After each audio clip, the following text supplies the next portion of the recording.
Hi,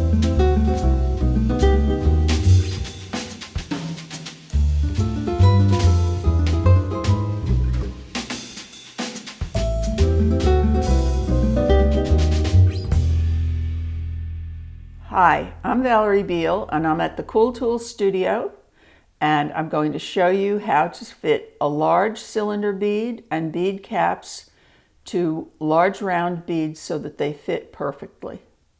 I like to, with very large beads, make a barrel bead or a tube bead that just fits the large beads. And I like to make coordinating end caps. And I have 3 examples right here.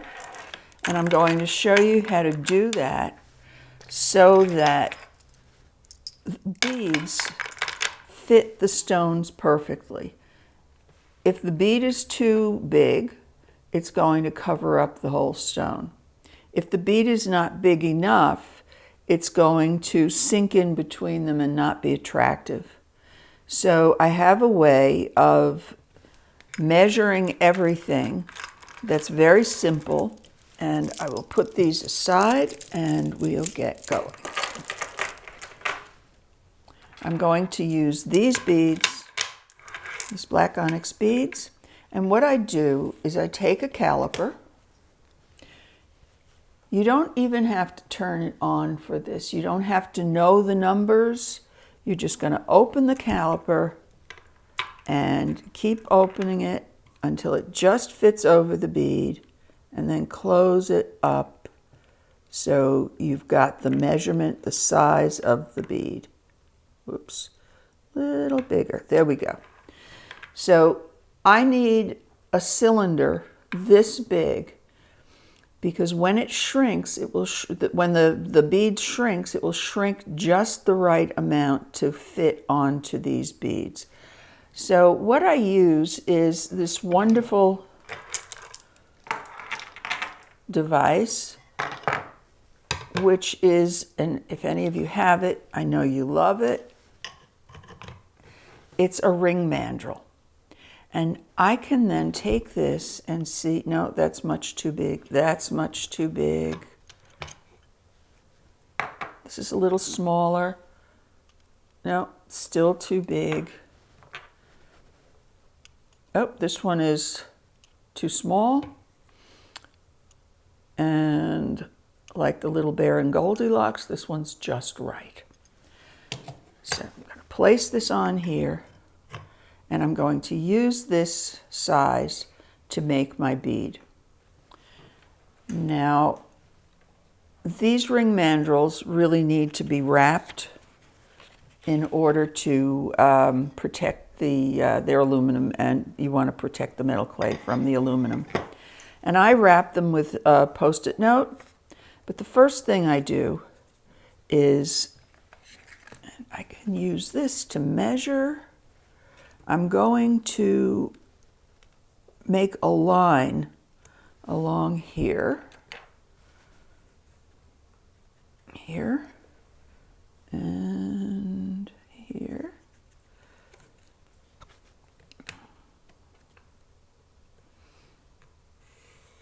So now I have a line to work against.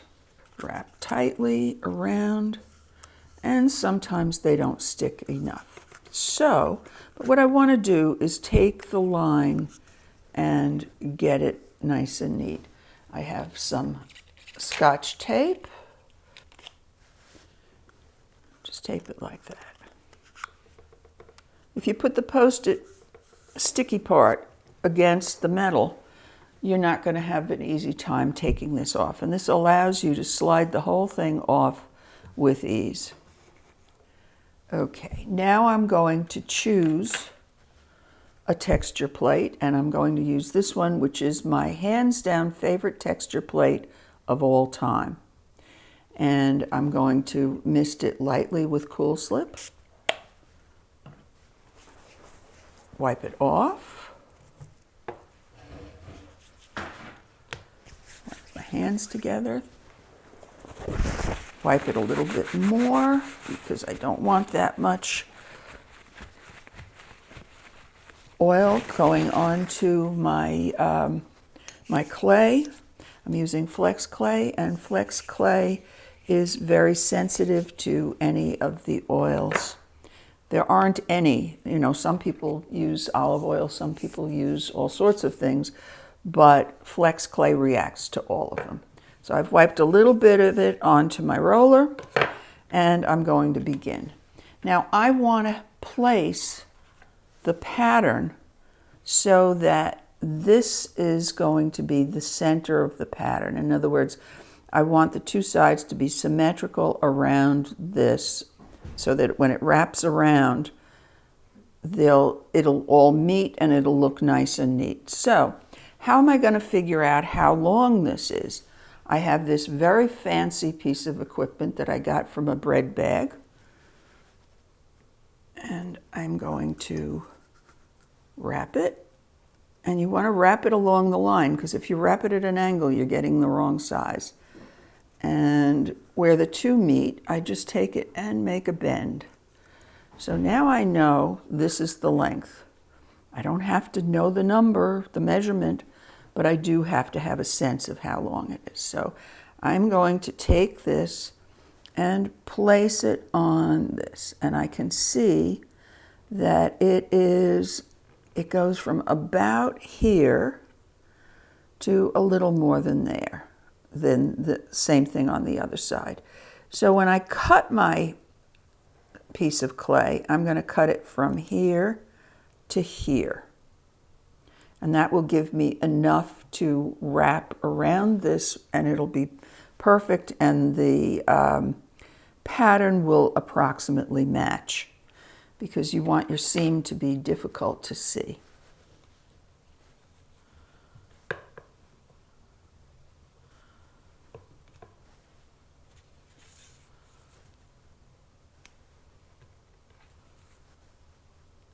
And I'm going to roll it in the other direction a little bit. And I know for sure it needs to be longer than this. It needs to be at least this long. Well, it's pretty good. Okay, we're good to go. Put that aside. And I'm going to place this pretty much centered. I can see that I can't roll it out on this with this texture tile, because right now this texture tile is smaller than the oval in here. So I will add a texture tile to each side face down. And now that lifts the whole rolling frame up to the point where I want it. I'm going to start in the center.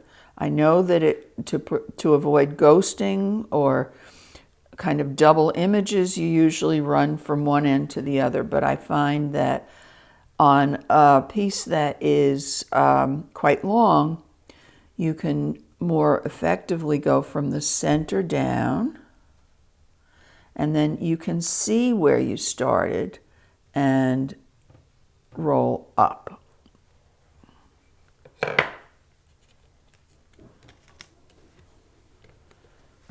I'm going to put my tough card on this and flip it over so that I don't get any problems with stretching the piece.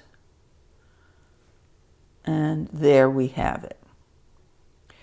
Now, I think that I would like this to be about from here to here. You can see there are natural lines there. And I'll use the edge of this to be my straight edge.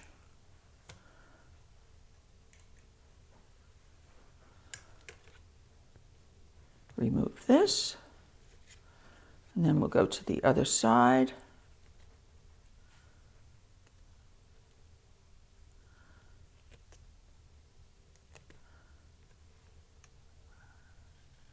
Cut it here. And I am going to cut it just a little beyond here, so this would be good.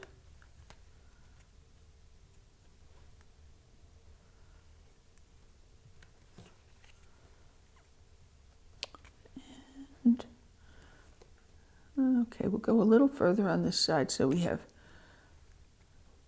room to play. Okay, this ought to just about fit this perfectly. Now, the easiest way to keep this from sliding all over the place is to put a drop of paste on the top of the paper.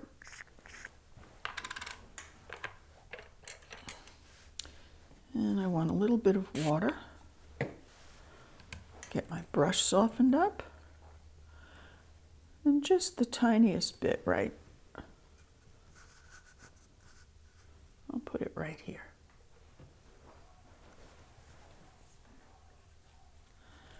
Now I'll remove this.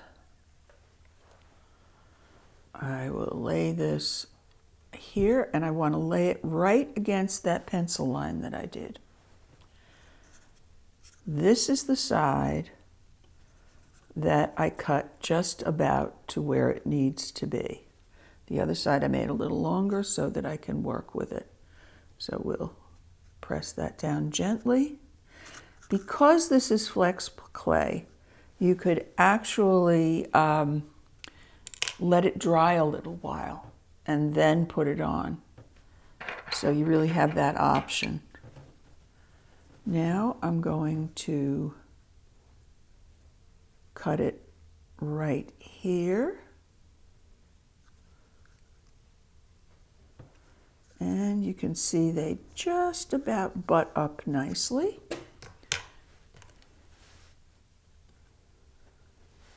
I'm going to place a little water in there.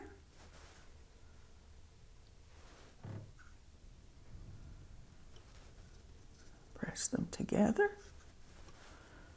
And a tiny bit of slip.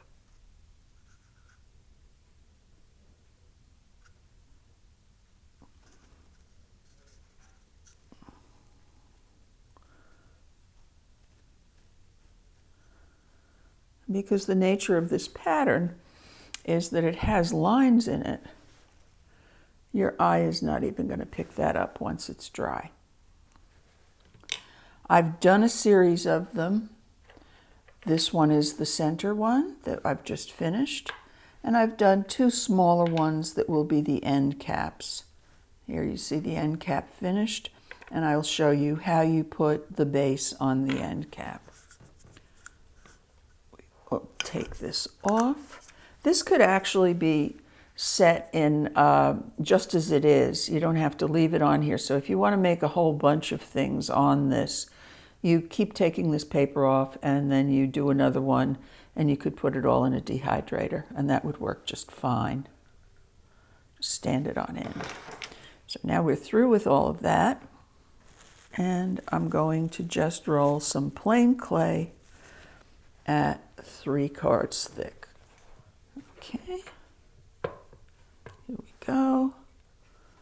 Flip it the other way, and that's fine. All right, I'm going to wet the end of this, and I've sprayed a little water right here so I can just sort of roll it around in the water. There, it's nicely wet. Press it down firmly and use my needle tool to cut this away.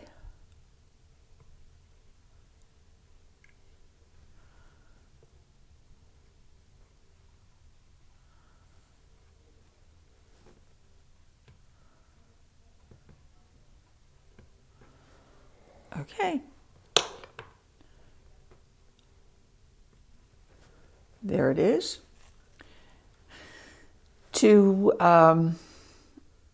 not have to do much sanding, I'm just going to rub my finger, this end has all been sanded, over this, kind of compressing it down. I can see here that I need to clean a little off.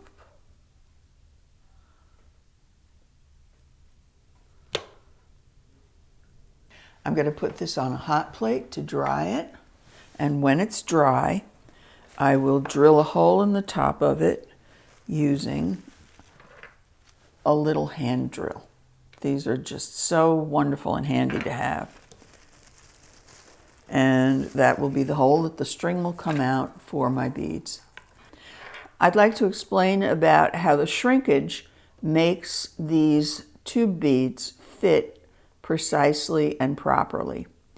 You're going to get 12 to 15% shrinkage, and if you see this when we've just finished it, you see that it will go over the bead, which of course is not what you want. But when it shrinks, it will hit it just about there. And it turns out that the amount of shrinkage in Flex Clay or PMC3 is exactly right for creating the right size bead.